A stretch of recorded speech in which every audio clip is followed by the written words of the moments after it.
So guys, will investors save the real estate market? What are the key takeaways from the data that we're seeing across 400 US metros, 400 US cities? Where are Gen Zers buying their properties? So where are Gen Zers investing right now? Are there new ways to track real estate investor trends? I have some new tips and tricks for you guys. And we're going to do a mortgage rate update as always. So stick around to the end. You don't want to miss out on any of this value. Drop your questions, comments in the chat. Like, comment, subscribe. If you're new to the channel, like, comment, subscribe. Leave a comment that says I subscribe. For everyone who leaves that comment, I'm going to send you instant access to my free real estate training. It'll show you how to acquire properties for pennies on a dollar all across the country. You don't want to miss out on that free offer. Guys, open line Q&A. So make sure you guys ask some questions. I want to get straight into this because we have a lot to unpack today. So if you have questions, drop them in the chat. I'll definitely be, covering and diving into that chat. But let's get into it. So this is an article from Business Insider. So for some reason, they wanted to pick Grant Cardone's brain on the single family housing space, which I think is kind of funny to a degree because Grant Cardone is someone, and not that I'm going to bash Grant Cardone because he inspires a lot of people to get into real estate, right? But he has bashed single family housing. Like if you look at his material, historically, he's all about going out, buying a 100-unit building or 500-unit building. Why would you waste your money on single family?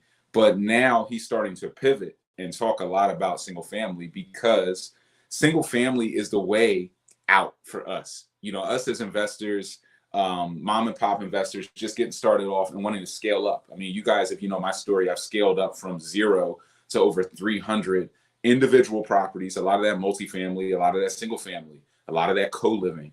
But the way out, that path to financial freedom for most of us is to start off small, start off with a single, hit those singles, and you will round the bases and then start hitting home runs on bigger and bigger deals. I'm working on a 50 to 100 unit affordable housing project right now, but I started off on single family. So it's funny to see some of these like billionaire investors start to tap into this, this single family housing stuff. And if you know, like BlackRock, some of the big investment firms, some of the big REITs and hedge funds, they do single family because single family is where it's at.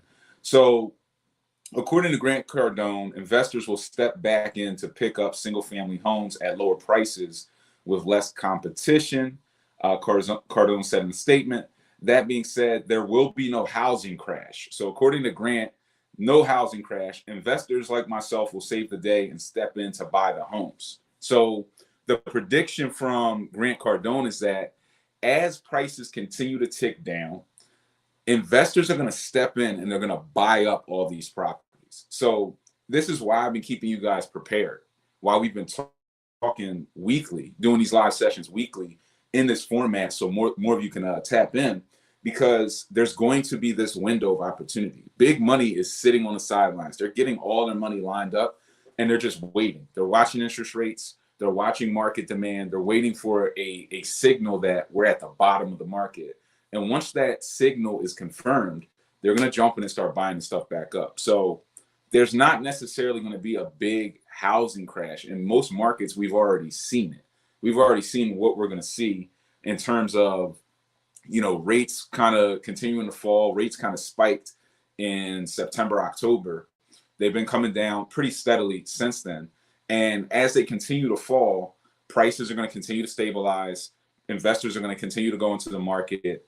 And we're going to look at some of the data that is kind of backing that. But let's get back into some of this Grant Cardone article. In 2022, surging, let me blow this up for you guys so you can see this a little bit more. 2022, surging inflation and a series of Federal Reserve interest hikes dampened demand in housing by regular buyers and big investors who are snapping up homes by the thousands. And they do mean by the thousands. Indeed, data from real estate brokerage Redfin shows that investor purchases of American homes fell a record 45.8% year over year last quarter, surpassing the decline seen in 2008 as a housing bubble was bursting. So there's definitely been like a lack of investor sentiment, but people are watching. So this is more of a kind of wait and see approach that people are taking. It's possible that investors will start to wade back into the market this year, given that mortgage rates have ticked down from their 2022 high, especially if home prices show signs of bottoming. That's according to a senior economist with Redfin. So as the market continues to show signs of just bottoming out, there's going to be more people entering the market. So you can't sit on the sidelines and just think the market's going to collapse. I'm going to get my buying opportunity. Just wait. You have to stay tapped into this thing. It looks like we may have gotten a question, or we got a comment. Even though he was able to sell his luxury single family home and use that capital to fund his first big deal, he has a contradictory nature. Exactly. So Grant Cardone, he's somebody who entered this market like all of us, but then it's kind of one of the big lies. And I'm gonna process of putting together a webinar for you guys that breaks down all of the falsehoods, all of the big lies that these gurus have been telling you, and why it's keeping a lot of you from getting to financial freedom. And it's all because they just want you to tap into their course. So they just lie to you and tell you, don't do this, give me your money. Don't invest in real estate. Don't go to single family. Don't get started. Just take your money and give it to me and let me invest it. And then they run away with your money, right? And Grant Cardone has been guilty of, to a degree, just bashing single family housing as a marketing ploy, knowing that he got his start with single family like everybody else. He did not take $800 and go out and buy a 100-unit building. It doesn't work like that. So you have to start small. The fastest way to scale up is to start small. And I'll never tell you guys anything different, right? That's what I preach. That's what I've lived. So I know this stuff works. And if you apply it, it will work for you. You will get to financial freedom. You will get out of the rat race. So that's enough on that. Let's dive into some of the market data. And guys, drop your comments, questions in the chat so we can answer some of your questions as we're going through this stuff. Anything real estate related is good. Like, comment, subscribe. Leave the comment that says I subscribe so that I can send you instant access to the free real estate training that'll show you guys how to tap into this game for pennies on the dollar all across the country. Don't miss out on those free offers. Don't cheat yourself. So here's some housing data based off of 400 of the U.S. metro areas. So let's get into some of this. So here we go. The median home sales price was $346,725, which is up 1% year over year. So prices are kind of flat here, which is also part of the prediction. Prices aren't even falling. They're still kind of up a little bit, right, on a median level, and are remaining flat because rates are ticking back down. Inflation is starting to get under control. Median sales prices fell in 20 of the 50 most populous U.S. metros, with the biggest drops in Oakland, California, 9.3%, Sacramento, 7.4%, Austin, 7.1%, Phoenix, 5.5%, Detroit, 5.4%. You wouldn't expect somewhere like Detroit to really be dropping, right? Most people think about Detroit as like it's the bottom of the market. When I talk to a lot of people about investing in very cheap cities, everyone mentions Detroit. What do you think of Detroit? Should I invest in Detroit? I heard you can get a property there for $1. And it's like, you can get really cheap properties in Detroit, but it's still not a super stable market. As we're seeing, prices are still falling. Miami, of course, Columbus, Ohio, Fort Lauderdale, a lot of Florida has been rebalancing in pricing. It's been overheated, in my opinion. The median asking price of newly listed homes was $378,000, which is up 1.2% year over year, the smallest increase since May of 2020. And I guess the importance there is housing prices usually will appreciate with inflation. Inflation has been going out of control. Housing prices have been going up in a lot of markets, 10+% year over year. That's not really sustainable for the long term. That's not normal. So as you're seeing even lower increases of 1%, 2%, 3% would be kind of, 2.5%, 3% long-term inflation would be kind of normal. So we're getting a return to normal, but if rates continue to go back down, prices could, appreciate another 15, 20%. We really don't know. We're kind of in uncharted territory here. The monthly mortgage payment on the median asking price home was $2,428 a month at the 6.32% mortgage rate, which is the current weekly average. That's just $86 below the October 20 22 peak. So rates are going down a little bit. This is kind of, it's better for us as investors. Prices are coming back down on these mortgage rates, which means if we're buying and holding, there's going to be more cash flow for us to get our hands on. So that's not bad. Let's get into the month-on-month supply. So this is good data here. The monthly supply. So this is a measurement of the amount of inventory that's on the market, the amount of housing supply. So this is something that you all should follow. You can track some of this stuff on Redfin. I won't break down how to do it on Redfin here because we don't have as much time as I'd like to do something like that. But I do have other videos, I think, on the YouTube channel that will show you how to do this. Definitely in the 100 Keys Masterclass, if you guys are in a mentorship program, we'll show you how to do this. But month supply is basically showing you if no new properties hit the market and we were just kind of stagnant, how long would it take for all the buyers to come in and kind of buy up all that inventory based upon how long properties sit on the market? And in a balanced market, there should be a 6-month supply. So this is a balanced market between buyers and sellers. In a seller's market, there would be less than a 6-month supply. In a complete buyer's market, there would be more. So the numbers we're looking at right now, the months of supply, a measure of the balance between supply and demand calculated by the number of months it would take for the current inventory to sell at the current sales price, was 4.1 months, which is up from 3.7 months a month earlier and 2.3 months a year earlier. So last year, when we were kind of getting into that pandemic supply shock shortage, we were having like a national average of 2 months. And most of these cities, like in places like Philly, Baltimore, even, there was like a 1-month supply. In some markets, there was less than a 1-month supply. So this was like extreme seller's market. There's just no inventory. When there's a low supply, prices will adjust to kind of match that. So that kind of, hurt us a little bit last year as investors. But now the supply is getting more balanced. We can negotiate a lot harder as investors because there's more supply on the market, more options for us, more opportunities. So we can kind of beat up sellers a bit. Let me jump into a quick question. Brian, what's your opinion on tax lien certs? Do you teach this in the mentorship program?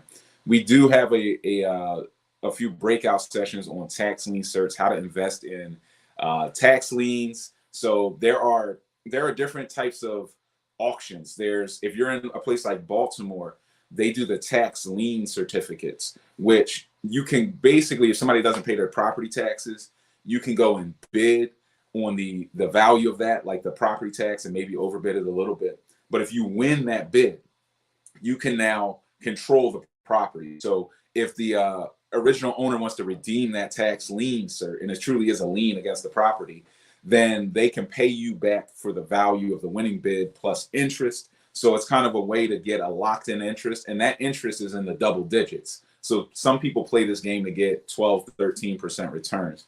Now, if you bid on a property and win on a property that does not have maybe somebody who lives in it or somebody who wants to redeem that tax lien cert, you can then take that and foreclose on the property. So it gives you a lien that is a foreclosable position. So if you foreclose on that deal, you can now take over the property for just the value of the tax cert. And that foreclosure process usually will take a couple of years, but in some best case scenarios, you could foreclose on a property for maybe like $5,000 in a place like Baltimore. So this could allow you to take over a property that's maybe worth $80,000-$90,000 for like $5,000. So there are companies, there are auction sites that all they do is literally bid on tax lien certs. They just sit there and bid on them. They win. They stockpile massive inventories of these things. They have legal teams on staff, and they just wait it out and build a pipeline of deals. And they foreclose on them. And as soon as they foreclose, they put them up on the auction site, and then they auction them off. And this is a complete business model. So as you can tell, I'm very well versed in it. I've dealt with it before, and it is something that we can help you to do and navigate if it's something that you want to do. If you're one of the VIP members, or if you want to tap into the mentorship course, we break this all down for you. and how to navigate it. And then there are tax sales. If you're in a place like Philly, sometimes they just have the tax deed auction where you just go to the sheriff's sale and they just auction off the property for the value of the back taxes. And that will wipe out other liens. Even the mortgage could get wiped out. So you can actually take over a property for $10,000, $20,000 of back taxes. A property that could have an after repair value of $250,000 or more in some cases. So the tax sales and tax liens and tax certs, it's a way where you can unlock major value, in my opinion. Here's another question. I only have 5K saved up right now to invest. I don't know if I should go single family or multi. Julian Gordon's the multi-family man. Julian Gordon was saying that it's easier to get started with multi-family. Any advice? I mean, look, Julian Gordon, I'm not knocking anybody, but Julian Gordon's the multi-family guy, right? So he kind of has to say getting started with multi-family is easier because he's the multi-family guy. He can't say anything else. I wouldn't say that getting started with multi-family is easier than single family. Single family is relatively easy. It is smaller. I would say creative financing or wholesaling or some of those other strategies that allow you to control deals without going into debt or without locking up massive amounts of capital could be more powerful than even focusing on multi versus single family. Like just learning how to control assets with creative financing and negotiation tactics and deal structuring may be where you want to start off. Multifamily is not a bad way to go if you can do a house hack. But even within that spectrum, you might want to go for like down payment assistance and then a multifamily combination. There are some down payment assistance programs that will allow you to acquire a duplex, and they will give you all of the money, like 100% of the money for the closing costs and the down payment. So if we were working together one-on-one, what I would guide you to do is to get yourself qualified for one of these down payment assistance programs so that you can acquire a duplex without any money out of pocket in terms of closing costs and down payment. We probably also structure in some seller's assist and some different things to help you out to get into that deal for virtually no money out of pocket, and probably some turnkey that just starts to generate cash flow or run at a break even immediately. You live there for a year and then you can kind of move out, and that property can kick off some cash flow. So there's a lot of different strategies is the bottom line. The part of like that webinar I told you I'm going to put together for you guys is to show you guys the truth about real estate. The truth about real estate, one of the truths, is you need multiple strategies. You can't just do one strategy. So you can go talk to Grant Cardone. He's going to tell you what, go buy a 100-unit building or just give him your $5,000 because he's better at investing than you. So give him your $5,000 and then he'll do whatever he does with your money. Or you can go to the multifamily man and he's going to tell you multifamily's it and everything else sucks. Or you can go to the subject to guy and he's going to tell you everything's subject to, and if it ain't subject to, it doesn't work. And everybody's they're full of it. I'm maybe the only person who's going to tell you the truth, which is you need to learn all of it.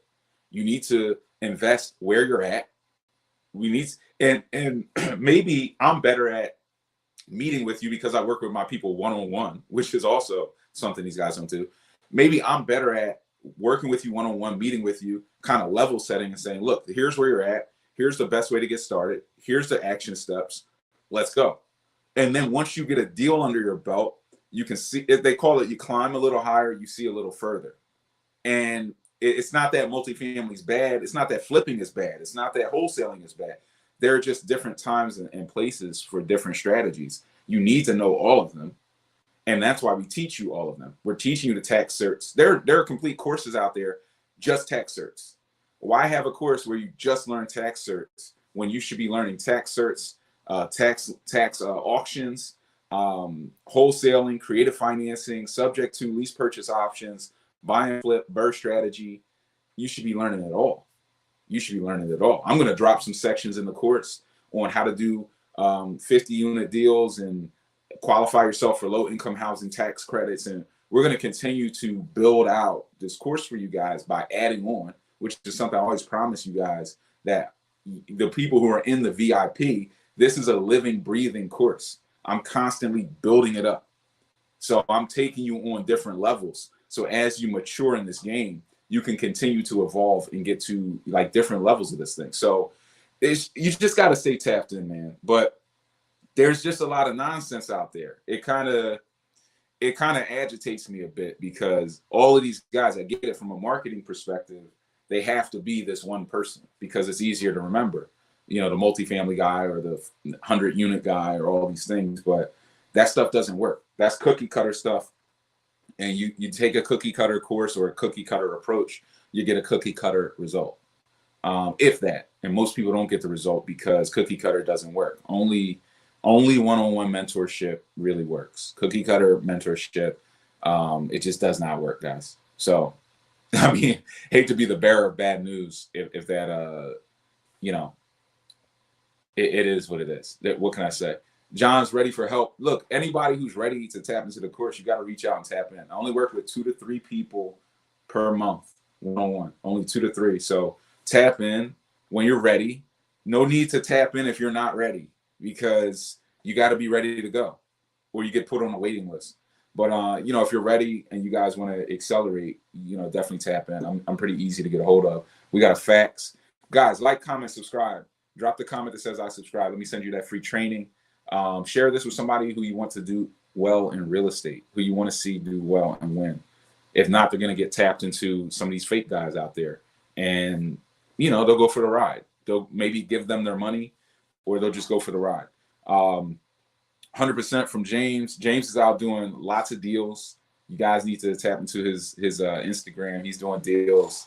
He's living and walking this thing.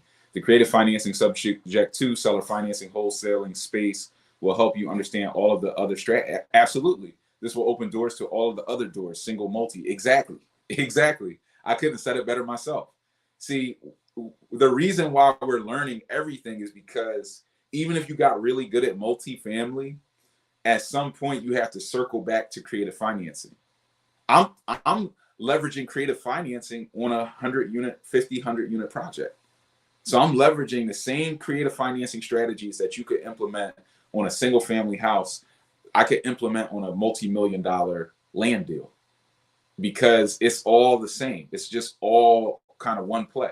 So you have to tap into this stuff. You have to learn the knowledge. So as you elevate in this game, having access to something like the 100 Keys Masterclass that is so robust and built out in all of these different sections, it allows you to continue to elevate yourself to the next level, because as you climb a little bit higher in the game, or you have a little bit of success in one arena, you might have more capital to play with, and you can pivot into other strategies that may be more profitable.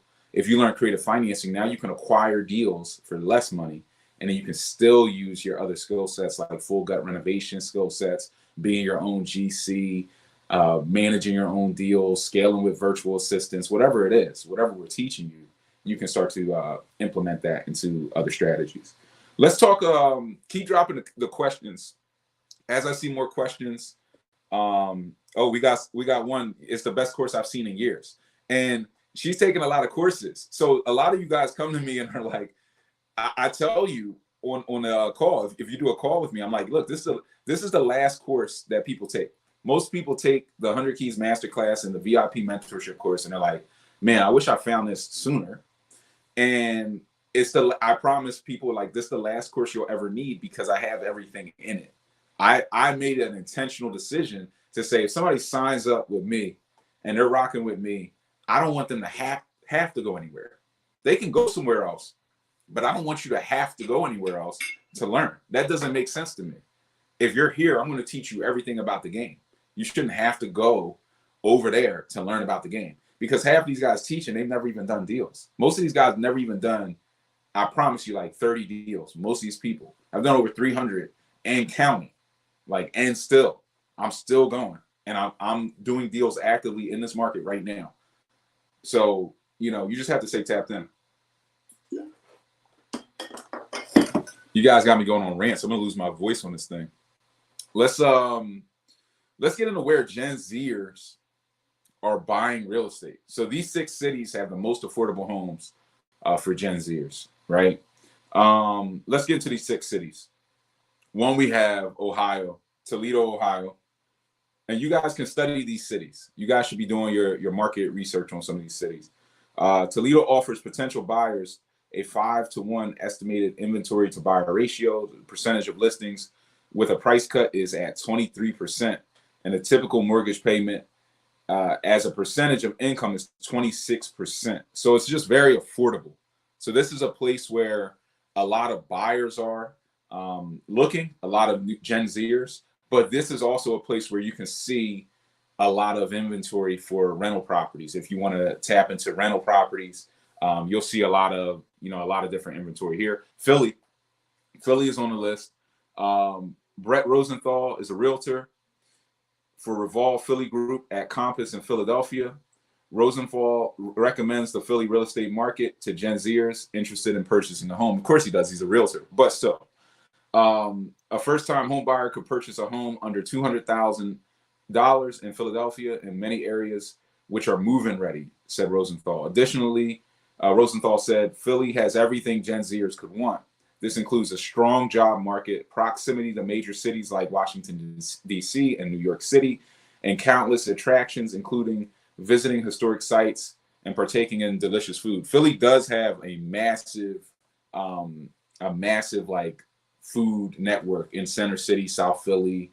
I mean, the food is incredible. So there's like this huge industry, restaurant industry there. But doing some of this type of research, getting into these articles, when you understand Gen Zers will flock to these cities, you're also going to see rental demand. Just because they would buy there, it doesn't mean they wouldn't rent there. It means they will rent there too, for these same reasons. Strong jobs, better taxes than New York for sure, closer to New York than DC. So it's the next biggest city. Usually New Yorkers hate Boston. Boston is a big city, but New Yorkers don't like the New England area in general. So they'd rather go to Philly. Lots of attractions, historic city, good food, good bar scene, good party scene for young people. So Philly is a hot spot, and that demand, it being a sister city, is driving a lot of attention. So keeping your eyes on data like this will keep you tapped in on where to invest and why. So you always have to have an additional belief system about where you're investing. You shouldn't just invest necessarily because it's your backyard. Not that there's anything wrong with your backyard. And understanding your backyard gives you a competitive advantage in that sense, because you know the type of people that would live there. So you have some relatability there, and understanding the mindset, the psyche of the person that will live there, of your tenant, if you're in this as like a landlord. But with that being said, it doesn't mean that there aren't other markets out there that you could tap into. And you have to do your research. You have to dig through some of these articles, some of these blogs, and kind of find out what's what. We got a part of Connecticut that is good, is in the top 6. We have El Paso, Texas. We have a lot of people in the 100 Keys Masterclass out in that Texas pocket. Definitely don't sleep on Texas for cash flow and for strong rental demand. Texas definitely has some deals, and there are some cheaper pockets of Texas that you guys can tap into right now to start building cash flow, especially in that multifamily market. We have St. Louis, Missouri. I'll tell you what, in terms of pound for pound multifamily inventory, it's probably between some of the better parts of the city of Chicago. I've seen some really good multis, like big multis for cheap. But in terms of the lowest cost, biggest multis I've seen have been in St. Louis, Missouri. Like it is insane out there. I've seen quadplexes, 3,500 square feet, 4,000 square feet, going for like 50K, 60K. And you can gut renovate these things and cash flow them for the rest of your life. I mean, there's some massive inventory out there. If anybody even lives close to there, you could do a FHA on a quadplex, FHA 203K, live in 1 unit, rent out 3. You can get paid to live, and then live there for a year, move out, rent the whole thing, and just cash flow this thing. It's easily, $1,000 a month in cash flow or more, pure cash flow. Getting a couple of those under your belt, you're out of the rat race. You're out of the 9 to 5, or you're at least looking at your boss sideways. Like, Don't say the wrong thing. I might walk out, because you'll have that extra leverage. We have that extra capital coming in where you could take like 1 foot off the gas in that sense.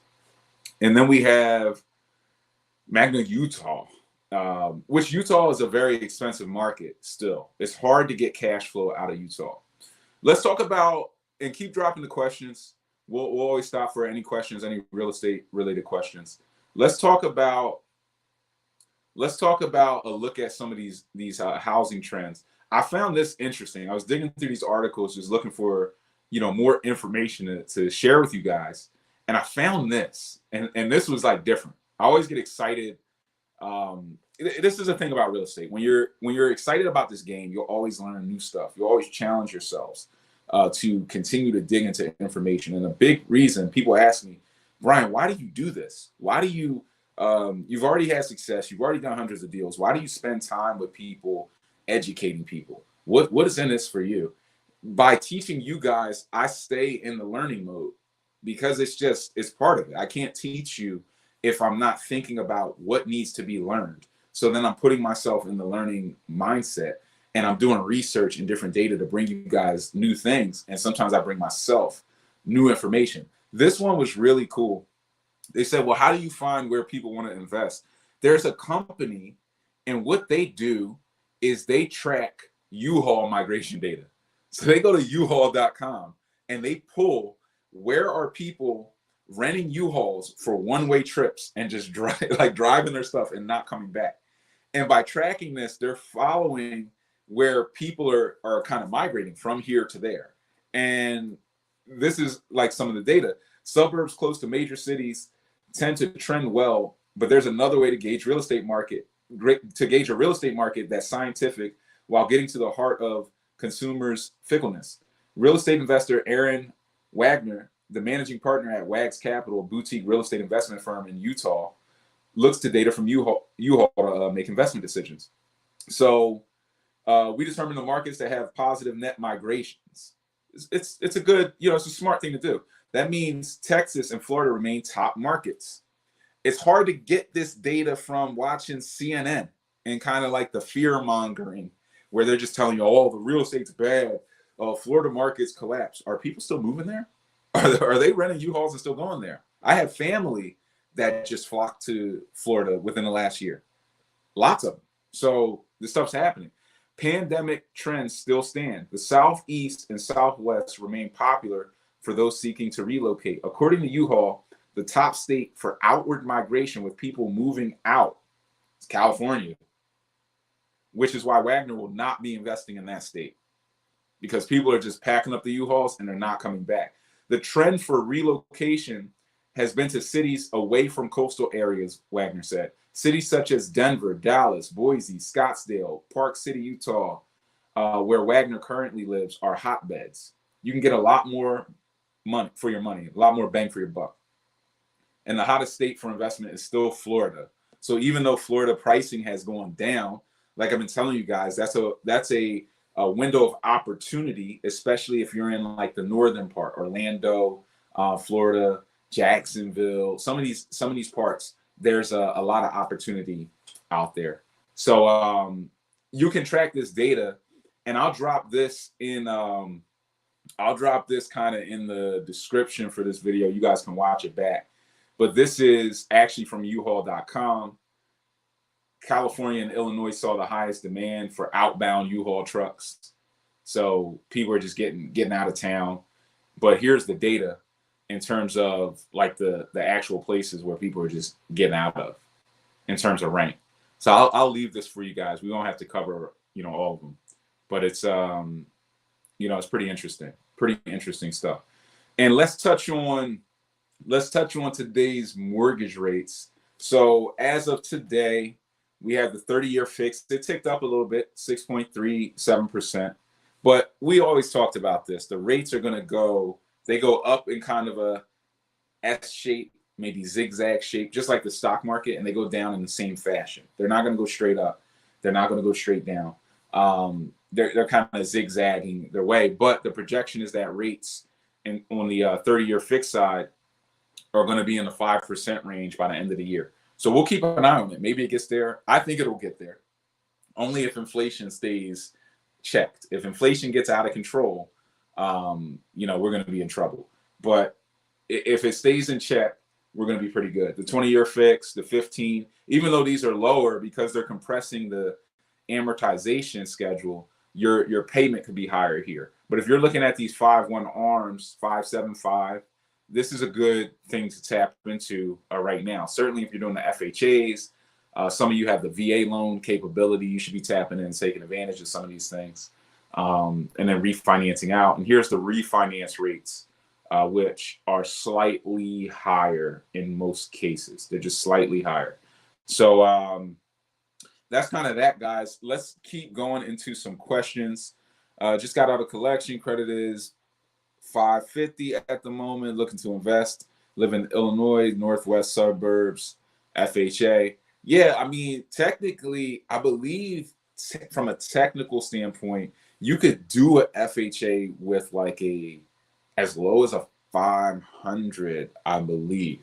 Not many will do it though, because the lenders, they kind of add on their in-house benchmark on top of whatever the FHA requirement is. But the FHA requirement itself, they would allow for a 500 credit score to be underwritten. So if you do a ton of research, you may find someone who will do it, but it's just harder, especially with the pandemic and the recession looming, and some people are a little bit skittish. But keep cranking on your credit. Once you get to a 620, you're as good as gold, and you're not far away. Watch my I have a video on YouTube, like my credit hacker strategies, how to boost your credit score. Tap into that. Try to do the piggyback method. If you know anybody with good credit, try to piggyback on their credit. If you do that piggyback method, that may bump your credit score up essentially overnight into that 620, 630 range and get you in the game for FHA. If you did the piggyback method, it should only take you like 30 days. That was like a follow-up. I just did the piggyback method with my girlfriend. How long does it take for the 550 to go up? She's at 800. It's not going to take long. I think on the next reset, you should be well into the 600s and on your way, depending on what's on your credit score, right? Like, I'm not looking at your credit report. So depending on what's on that report, but you should be bumped up pretty good and well on your way to being qualified for a FHA loan. So it's definitely stay tapped in there. More questions, guys. Keep asking questions. We got this question. Do you use, from John Hoffman, do you use the MLS to find a property? Yes. So statistically, 90 or 80. I think it's closer to 90% of the properties that move in a given year hit the MLS. So they move on the MLS. So if you are not looking for deals on the MLS, and a lot of people will come to me and say, well, Brian, like, how do I get the good deals? How do I get the off-market deals? How do I get the real stuff? And the real stuff's on the MLS. How you get those deals is you create a better process where you can screen deals faster, where you can do the research, run your numbers faster, pull your comps faster, because the best deals go on and off the market in 24 to 48 hours. So once you have speed in your game, you can get the good deals that hit the MLS. So you can just kind of tap in, but you need that speed in your system. Most of us are too slow. We have, we're working, we got stuff going on, the kids, and we can't get out to even inspect properties. And that kind of hurts us. That's why if you need leverage, like I put together things like my Boots on the Ground program, where we can inspect deals and do analysis and send you opportunities and use that speed. But most of the best deals come right off of the MLS. If it wasn't that way, investors wouldn't be winning out there. So only 10% are really off-market deals. And not every off-market deal is phenomenal. There are many off-market deals that die because they're just not good deals. The seller won't come down on pricing, and it just kind of happens like that. So the deal will just die at the closing table. People will back out. But if you learn how to navigate the MLS, that's the biggest skill set you can have, because then you can eat like anywhere in any market, you'll always be able to get deals. Even when we were in the market, like the pandemic market with the low supply, like the 2-month supply we were talking about earlier, or the 1-month supply, we were still locking up deals for pennies on the dollar, 20, 30 cents on the dollar, where you could do a full bird strategy deal or do a flip on it. So still locking up deals in those markets. So it's truly about learning how to unlock the MLS, but also tapping into all strategies. So don't make your main focus any one thing. Watch my YouTube video on how to get cheap properties. How to get cheap properties, because this is a question I get all the time. How do I get the best deals? I actually broke down my 7 deal sources, where I go to get the best deals, and why I go to each individual source. It's like 7-minute video. So go check that video out. It'll give you a lot of value. Let me see if I can pop it up. We won't watch it, but I want to show you where it is. So definitely tap into that. Let me see here. Videos, and then we'll show you. This is the credit hacks. Let me zoom in. Let me zoom in here a little bit. This is the credit hacks video for you guys. If you guys want to know how to improve your credit, watch this video. It'll boost your credit up a little bit. And then how to get cheap deals, how to find cheap deals. Go watch this. 6,000 views so far. So some people are watching it and tapping into these strategies. But go watch that video. It's 14 minutes. Watch it on 2x the speed like I do. Then it's 7 minutes. And you'll get a ton of value out of that. Any more questions, guys, drop them in the comment section. We'll answer a few more questions, and then we'll wrap this thing up. But definitely tap into the channel. I mean, look, I dropped a lot of value into this channel for you guys. There's just a ton of content here. Definitely watch this. If you guys have questions about the 100 Keys Masterclass, we interviewed one of our Masterclass students about a month ago, TJ, who he tapped into the mentorship program, and he got 3 multifamily properties within 6 months. He started off, like he tells you in the interview, with about $20,000. So he started off with 20K, and he ended up with 3 multis. So he got 2 triplexes in where? St. Louis, using creative financing. So not even pouring a bunch of cash out of his pocket. So he grabbed those in St. Louis.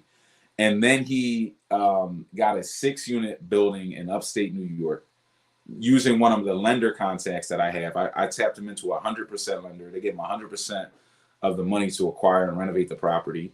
And he's currently, I believe, under contract on a 7-unit building, which we were talking about recently. So this guy is just a complete rock star. But he's just like you guys. Like, he's just like a lot of us watching. And I asked him a question, which was, if you were starting off with $20,000 or maybe less, and you had the decision to take your $20,000 and put it into real estate and try to figure it out, or take some of that money and invest it in some mentorship, what would you tell somebody to do? And he was like, that was me. Like, I invested into mentorship. And my answer to that, even though he answered it, is you almost have to invest into mentorship if you're starting off with less capital. Because if you're starting off with very little capital, you can't afford to get crushed. You can't afford to go out here. Like my first deal, which I'm very honest and open about, I got crushed for 40 grand. I got burned for 40 grand by GC on my first like heavy renovation projects in Philly. So you can't afford for that to happen when you're just getting started. You can't afford to take that type of hit, especially if you have little capital. So if you have $10,000, it's more reason to slow down, invest in mentorship, because the knowledge that I can give you and the direction and the different types of things like the down payment assistance and do this and do that, seller's assist, that is going to allow you to get in the game faster and stay in the game. If you try to get in the game fast, it's like that video I just dropped, the DIY investor secrets. I just dropped this one with some good knowledge. That's like a ride and talk for you guys, but some good knowledge on that one, which is talking to you about hustling backwards, essentially. People who try to move fast in this game and then end up hustling backwards because they're trying to move too fast. And this happens all the time. So you think, oh, I'm gonna take my money, I'm gonna get in the game. So you take your money, you go in the game, then you get burned. Now you're sitting on the bench for 2 years when you could have been in the game for those 2 years acquiring more properties. So you don't want to hustle backwards in this game. More questions. And guys, keep the questions coming. We'll keep going for as long as there are questions. I'll keep flowing. Once we run out of questions, we'll kind of wrap this thing up and put a bow on it into the next update. Question from John Hoffman. Have you joined forces with other agents and do lunch and learn to teach other agents about wholesaling and the title offices, which will pay? I don't really team up. I mean, I do this for the investors. I'm not a licensed agent. Hey, April, thanks for tapping in. I'm not a licensed agent, guys. And a lot of you out there, I get that question a lot. Do I have to be licensed? Should I get my realtor's license? You don't need your realtor's license to invest in real estate. Real estate is still one of those truly entrepreneurial fields where you can go out with your thinking cap, with your capital, and with a desire, with a dream, with a vision, and execute. And because there's no real license to become a real estate investor, it's one of those antiquated fields. It's like if you go back before, we'll call it the office revolution, which is kind of dying, right? We're watching offices die right in front of our eyes. Somebody, I think Goldman Sachs just laid off 3,000, or maybe it was more than that. But people are laying off thousands and thousands, and people aren't coming back to the offices since the pandemic. But pre-office, putting people in a factory or in an office and productivity and all of these things, and even post-secondary education where people are going and getting masters and doing all this stuff. If you wanted to learn how to be a shoemaker, you had to apprentice under a shoemaker. You had to do these things. You had to apprentice for everything. If you wanted to be an attorney or a doctor, you just apprenticed. And with real estate, it's still an apprenticeship model. If you want to learn how to be an investor, you have to connect with an investor who's done this hundreds of times, who's willing to spend time with you one-on-one.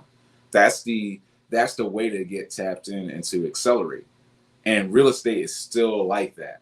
There are a lot of things that aren't still like that, but real estate is. So I don't necessarily focus on realtors or title companies or wholesalers, even though I do interact with them on deals. It's not like my focus. My focus is helping people to get out of the 9-to-5, to get financial freedom, because a lot of us are trapped. A lot of us are kind of living an existence where it's like you're a slave to the 9-to-5, to money, really. And I want to help people to break free from that bondage, because it's a tough position to be in. When you have family, you have things you need to take care of. So it's just something where my dedication is more to just the average Joe who wants to climb out, or the person who's having some success in real estate and wants to get up over 100 deals and really scale this thing, and these systems and the knowledge to transact much faster. So that's definitely that. Another question is, do I do JV deals? I really don't. I believe real estate is a team sport and a solo sport. Ownership is a solo sport. So I don't like the JV too much. If there's a big deal, maybe like a 100-unit project or something, maybe that can make sense. But too many partners usually leads to more headaches, in my opinion. And from my experience, more partners, more headaches. Less partners is less headaches. And you can just tap into resources. So I do believe in leverage. I don't necessarily believe in partners, because the point of partners is either capital or knowledge. So either you're not feeling knowledgeable enough and you think if you get another person in the mix, you can both kind of learn and keep each other in check, and maybe you have a better chance. Or you don't feel like you have enough capital by yourself, and you feel like bringing somebody in makes it safer because they have some capital, you have some capital, and they put your heads together, your money together. But if you accelerate, let's say you tap into mentorship, I'm cheaper than a partner. My mentorship program is in many ways 1,000 times cheaper than a joint venture deal, where you have a partner, you get headaches, and then they take half of the money. If you get mentorship, there's an entry fee, but after that, I'm going to give you more knowledge than any JV partner could ever give you, and I don't take any cut of your profits. All your profits you keep. So one deal completely obliterates the cost of mentorship, and then you're just ahead. So, you kind of can take that for what you want. But I practice what I preach, so I don't JV with people because I want you guys to own properties by yourselves. I want you guys to win. I want you guys building your families out and building portfolios for your family for the generational wealth. I don't want to be in your deal, even if I could be at that level. I have a few grand to invest. Would you recommend wholesaling or something else? Thank you. I'm listening for your response. You have a few grand to invest. I would recommend definitely trying to learn. If you have a few grand to invest, I would recommend investing that into knowledge and definitely wholesaling. Creative financing though, because creative financing is a sector of wholesaling. It's kind of all under the umbrella, but most wholesalers don't know creative financing. So I guess it's kind of like a paradox in that sense. So I would focus on learning creative financing, because creative financing, as you learn and master that, will make you a millionaire, because you'll just start to see value. And once it clicks, it takes some time to click. I will tell you guys that with full warning there. It takes some time to click. These are advanced real estate strategies. Not that you guys aren't smart and can't grasp them, but it might take you a couple of weeks. It might take you a couple of months before you really understand the power of this stuff. At first, it's going to kind of go over your head. But when you stick with it and you just sit with the knowledge and you start to understand, like, wait, I can do this, and then unlock the value like that, and it really clicks in, you'll start to see value everywhere. And you'll be able to make money in any market. So definitely the creative financing, definitely wholesaling on that line, but definitely mentorship. Like a couple grand is enough to, let's say you go out, you try to wholesale, but you don't really know what you're doing. So then you lose your couple of grand. But if you take that couple of grand, you put it in the mentorship, a couple of grand is a low enough amount of money where you could get it back. But if you get it back and you have the knowledge from mentorship, now you truly have the power to leverage and turn a couple grand into 20 grand into 200,000 and keep flipping it up. So you should still be looking, if you have just a few thousand, you should be looking to invest into you, not necessarily into a property, because the knowledge will unlock the money. It will unlock the activity. So you should be investing into yourself. And even I, to this day, like I tell you guys all the time, if I want to learn something and there's some other person out there that knows it better than me, I'll invest. I believe in investing 10% of your annual income into education every year. You have to invest into yourself. You have to build your knowledge. It doesn't just appear like that. And a lot of us don't have the money to go out and lose $500,000 to the School of Hard Knocks figuring this thing out, which is, I'm serious. You will have to lose that much money to figure out 100 Keys Masterclass worth of knowledge, maybe more. And you won't even get that much knowledge, because that didn't get me the 100 Keys Masterclass worth of knowledge. That just, was part of survival, So there's different iterations, and meeting people and being lucky and having good mentors. All of these things play into it, and being in the game for decades or, years, over 10 years, to the game. So definitely stay tapped in, guys. I haven't heard you mention wholesaling much. I talk about wholesaling a lot. Do you mentor regarding wholesaling? Yes, wholesaling, but also creative financing. Wholesaling, let me break down the difference. Wholesaling is like this. You knock on a guy's door. You say, hey, I want to buy your house for 50 grand, mark it up 10K, sell it to somebody for 60 grand and make a $10,000 commission. They say that's cute, but I have a $100,000 mortgage and the property's only worth 105,000. You say, well, can't help you. That's a wholesaler. No, sorry, I can't help you. Creative financer says, oh, you have a $100,000 mortgage and the property's worth 105. Well, if I could get you a 100,000 for it, or I could get you 105 for it, would you give me the terms? And they're like, well, what does that mean? What are the terms? Let's talk about it. And then they start pitching win-win scenarios where you can take that deal and If they move out or they deed the property over, you keep the existing debt in place. You can do a rent to own and reposition the property and generate cash flow and control the property through the deed. And this is a creative financer takes it a step further. So the creative financer has more options.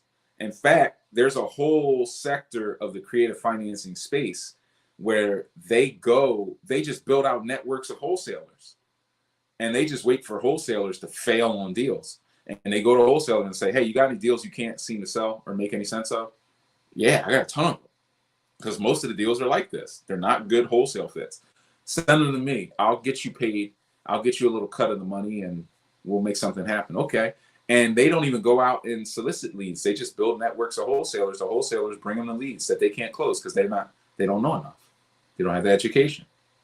So you don't want to be one of the people that doesn't have the education and therefore has to give your deals to other people. You just want to get the education and make the money. So I talk about wholesaling all the time, but it comes in the form of creative financing because, I want you guys to be in a better position to make more money off of the deals than just the wholesaling. But we do teach, all of it in the 100 Keys Masterclass. We have breakout sessions that are just focused on wholesaling action steps and doing XYZ and skip tracing, blast texting, setting up online ad campaigns, scaling with virtual assistants. So, it's all there for you. It's all there for you. Can I tap into the wholesaler part in your group mentorship for someone that wants to start from the bottom and acquire all the knowledge? Yes, we do have a group course that is just focused on the wholesaling and creative financing. That course, I gotta find the link to that because I've had it up. Sometimes I keep it up, then I take it down. But it's that course is $497. You can tap into that. That's like the discount link on that. If anybody wants it, just reach out to me, and I'll get you guys tapped in. But that will teach you not only creative financing, but I also threw in a full gut construction course into that because a big part of this, like I tell people, if you wanted to invest in cars, if you called me and said, Brian, I want to invest in cars, and I know nothing about cars, I would tell you, you need to have the knowledge of a mechanic. You need to know how much cars cost in general, what the materials and parts are necessary to put them back together, what the cost of labor is, and the timelines to put a car together. And that will make you a good car investor because then you can go analyze cars, understand how to repair them and what that would cost, and then buy them at a discount, mark them up, and sell them to somebody who can take them and then repair them. So now you would be in a position to negotiate properly. Same thing with real estate. You need that level of knowledge. So here's why most of these other people are lying to you as well, these gurus, because they teach you wholesaling. And then you guys call me and say, hey, Brian, I took this whole wholesaling course. I already know everything. And I say, well, do you know about construction? Do you know the cost of construction?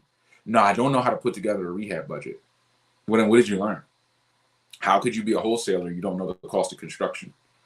If your whole job is to get properties less than the cost of construction that are so low of a price that you can mark them up to a developer like me and then tell me, hey, you can buy this, renovate it, and make money. What do you think is going to happen when I see the deal and I look at the number and I know the cost of construction? If the number is not right, I'm going to say, I can't rehab that and make money. And you say, yes, you can.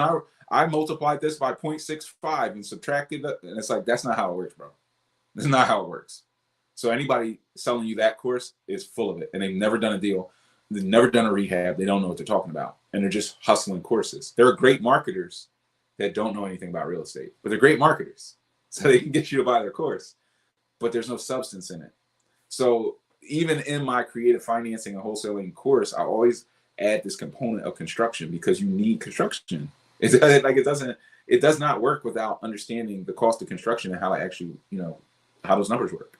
So you need the well-roundedness to be able to win. So that's that. I think that answers that. But yeah, you can tap in, Richard. You know how to get a hold of me, but that course is $497 if you want to tap in. So I would tap into that, and then you can always upgrade to the VIP, like one-on-one mentorship. Once you get into that, get some deals going, and you'll make some money, and you can upgrade from there. And a lot of people will do that, get into the group, creative financing kind of wholesaling course, and then upgrade. into the one-on-one mentorship. I like having, this is April, I like having access to Brian as my mentor. When I ask the right questions, he always gives me good info and insights. And I mean, it's true, because it is about the right question. Like, I will answer any question you guys have. And I will, as you guys know, and people will tell me, you don't only answer it to level 1, 2, and 3. Most of the time you go to level 4, 5, 6, and 7. So if you ask the right question, you'll get such a wealth of answer. It's going to take you to the next level. I'm here to build you guys to that top tier level. Not lie to you, not hold back information. You know, the easiest way to hold back information: don't have a coaching program, don't do lives, don't answer questions. So if I wanted to hold back information, I just wouldn't have a coaching program, I wouldn't do lives, and I wouldn't answer questions. The reason I'm doing this is because I'm not holding back information. I'm giving you guys the full answers, but it is based upon your questions. I like having access to the online classes too. Yes, definitely rewatch, because I answer things at these multiple layer, levels, 1, 2, 3 through 7, sometimes through 10. You need to watch it over again. I say it's like a good movie. If you watch a really good movie, sometimes it's like you miss a lot because it's so good. You watch it the second time, you're like, man, I missed that. It's like watching The Matrix. Like, man, I missed that one. You got to watch it again. You got to stay tapped in. I like creative financing. Do you usually find it difficult educating the seller's agent? No, it's not really. I mean, how do you educate the seller's agent? You're just like, yo, I can still get you paid. And they're educated at that point. They don't really care. You're just like, hey, you're not going to get cut out on your commission. I'm going to structure a deal where you actually can get paid off this deal. Right now, this deal's been on the market. It's not going to sell. And I know you're tired of talking to your seller and they're just not budging on pricing. What if I could structure something where you can still get paid? You'll make some money off this deal. I'm not here to cut you out. I'm here to work with you. We're on the same side of the table here. That's where they need to be educated. They don't need to be educated on the nuts and bolts of the deal, nor do they care, quite frankly. You know what a realtor mostly cares about? Not trying to knock realtors. But you know what a realtor cares about? Commissions. Most realtors. If anybody's a realtor, drop and watching this, drop a comment if I'm lying. I think realtors really do care about commissions. They do care about their clients. They do care about doing the right thing and being ethical, but they care about commissions too, getting paid, especially if they're 100% commission based. So what they're not interested in hearing is how you can do this creative financing deal and you're going to cut them out of the commission. They're not interested in hearing that. And that's where the education stops. Where the education begins is, I'm going to structure this in a way where you get the same commission as if you sold the deal, or where you get a nice commission and we get this deal moved. Because right now you can't move the deal and you're not getting any money. You're just spinning your wheels. So that's the education that you need to do. And if you do that education, you're going to be in a good position. And so are they. They're going to be happy, and they're going to probably bring you, more clients. In my opinion, and in my experience, they're going to bring you more sellers, more deals. I mean, once you start to get good at this stuff, and like I said, it's not all about skip tracing, wholesaling, driving for dollars, and all of these things. It's about networking and mastering the knowledge, and then going out to people who can't structure deals and can't get deals moved and saying, send me your deals, send me your clients. So if the seller's agent, if you get them on board and they go talk to their client and say, look, this guy's got an offer.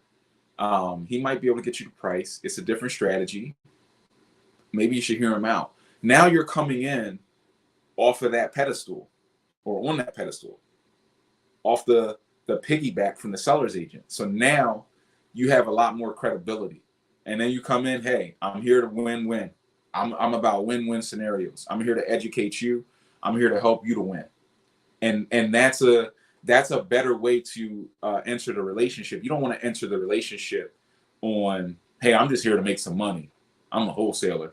I'm here to tell you your house is a piece of crap, and I can get you $50K for it. They've heard that already. What they haven't heard is, look, what you got to work with me. I'm trying to get you the price. You got to give me the terms. You got to let me flex with this thing. You got to let me unlock this deal. But there's a way out. There's a path where we can all be happy. Would you mind if I could get you a winning scenario? Would you mind if I made a little money off the deal too.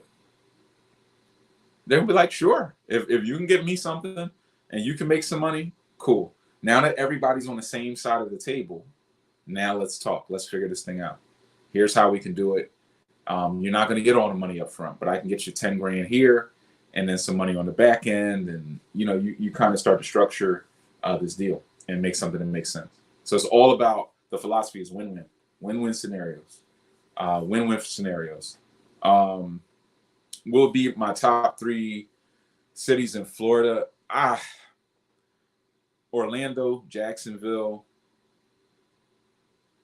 maybe parts of Tampa. Florida's pretty wide open, but you got to keep an eye on it. It's still balancing out. Keep an eye on it. But I'm usually looking for multis.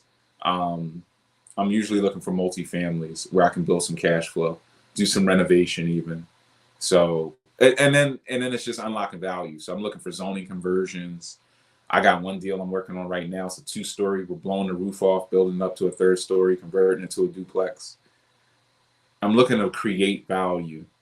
I'm looking to see where can I see beyond the average investor, because that's where the money is. The average investor can see this far. I'm going to see that far.